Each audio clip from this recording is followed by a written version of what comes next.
the story of Ali Baba and the 40 Thieves. Ah, my dear friends, come close and listen to a tale as old as the sands of Persia, where magic words open mountains and treasure awaits those brave enough to seek it. Once upon a time in Persia, there lived two brothers. One was named Qasim, and the other was Ali Baba. Qasim had married a wealthy woman and lived in luxury, while poor Ali Baba struggled to feed his family by cutting and selling wood from a nearby forest. One hot afternoon, as Ali Baba was chopping wood deep in the forest, he heard the sound of hooves. Oh my! A cloud of dust appeared on the horizon, and Ali Baba, fearing they might be bandits, quickly climbed up a tall tree to hide. 40 men on horseback arrived beneath his tree. They dismounted and tied their horses to nearby trees. Ali Baba counted them silently. 1, 2, 3. 40 in total. He held his breath, trying not to make a sound. The leader of the men, a tall fellow with a fierce-looking beard, walked up to a large rock and shouted in a booming voice, "Open! Sesame!" Can you believe what happened next? The very rock split open, revealing a hidden doorway. The 40 men entered the cave, and the door closed behind them.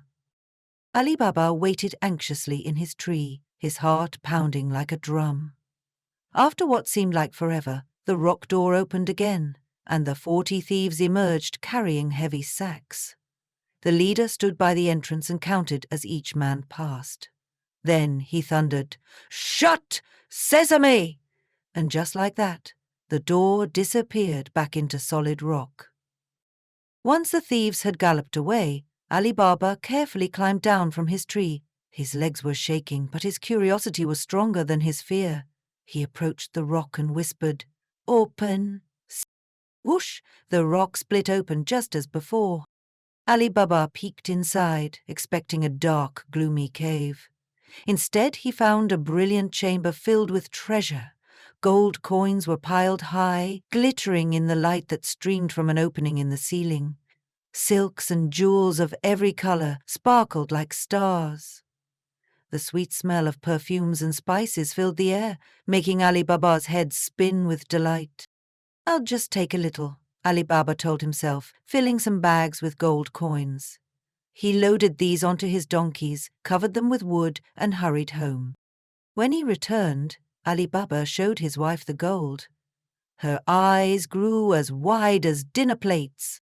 "Where did you get this?" she gasped. After Ali Baba explained everything, his wife wanted to know exactly how much gold they had. "I'll borrow a measuring cup from your brother's wife," she said. Now Qasim's wife was a nosy woman. When Ali Baba's wife asked to borrow a measuring cup, she secretly put a dab of sticky wax on the bottom of it. When the cup was returned, a gold coin was stuck to it. Well, well, well. "So my brother-in-law measures money rather than counts it?" she said to Qasim with a smirk. Qasim confronted Ali Baba the very next morning. "Brother," he said with narrowed eyes, "you pretend to be poor, but I know your secret. Tell me where you found this gold, or I'll report you to the authorities." Poor Ali Baba had no choice but to reveal the secret of the cave and the magic words. Greedy Qasim couldn't wait to visit the cave himself. He set out early the next morning with 10 mules and large chests. Finding the rock, Qasim called out, "Open, Sesame!" The door appeared and Qasim rushed inside. Oh, the treasure was even more magnificent than he had imagined. He greedily began filling his sacks. But when it was time to leave, disaster struck. Qasim had forgotten the magic words. "Open, open," what was it? "Open barley, open wheat." The door remained shut. Suddenly, the 40 thieves returned. When they discovered Qasim in their cave, they were furious and, well, let's just say poor Qasim never returned home. The thieves left his body in the cave as a warning to others. Back in town, Kasim's wife became worried when her husband didn't return. She went to Ali Baba for help. Ali Baba immediately went to the cave, found his brother, and with a heavy heart brought him home for a proper burial. Kasim had a clever servant named Morgiana. She helped keep Kasim's death a secret by telling everyone he had died of an illness. She even tricked an old cobbler into helping prepare Kasim's body without knowing what he was really doing. Phew, that was clever thinking. The 40 Thieves soon discovered that someone had taken Kasim's body and some of their treasure. "We must find out who knows our secret," declared their leader. One thief volunteered to go into town as a spy. He found the cobbler who had helped Morgiana and tricked him into showing which house he had visited. The thief marked Ali Baba's door with white chalk. But sharp-eyed Morgiana noticed the mark. That's strange," she thought. Suspecting danger, she marked all the neighboring doors with the same chalk mark. When the thief returned with his leader, they couldn't identify which house was Ali Baba's. The furious leader beheaded the thief for failing and sent another spy. This time the new thief marked Ali Baba's door with red chalk. But guess what? Clever Morgiana spotted this mark too, and put red marks on all the neighboring doors again. After the second thief was punished, the leader decided to go himself. He memorized every detail of Ali Baba's house without marking it. The thieves hatched a devious plan.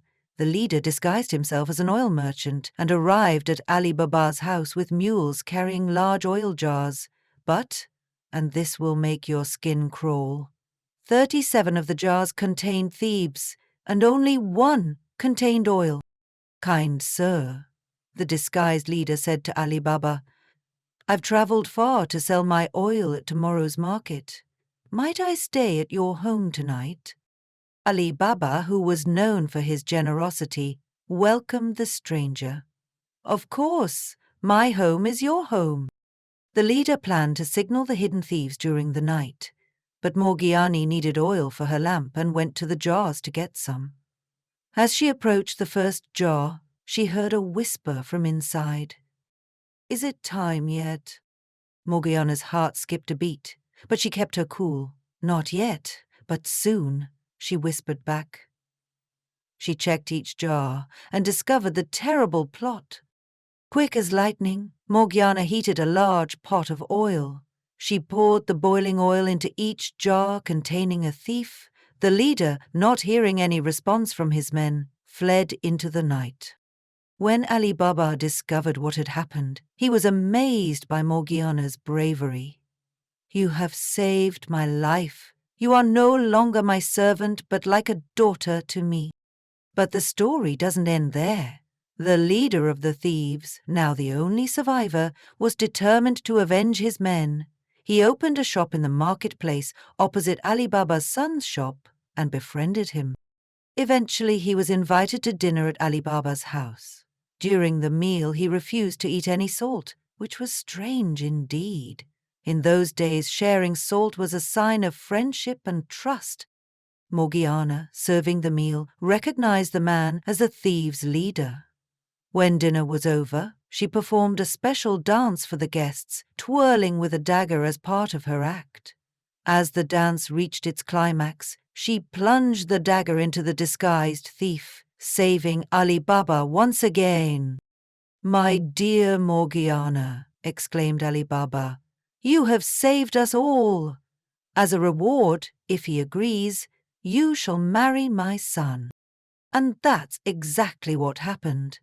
Morgiana married Ali Baba's son, and they lived happily together.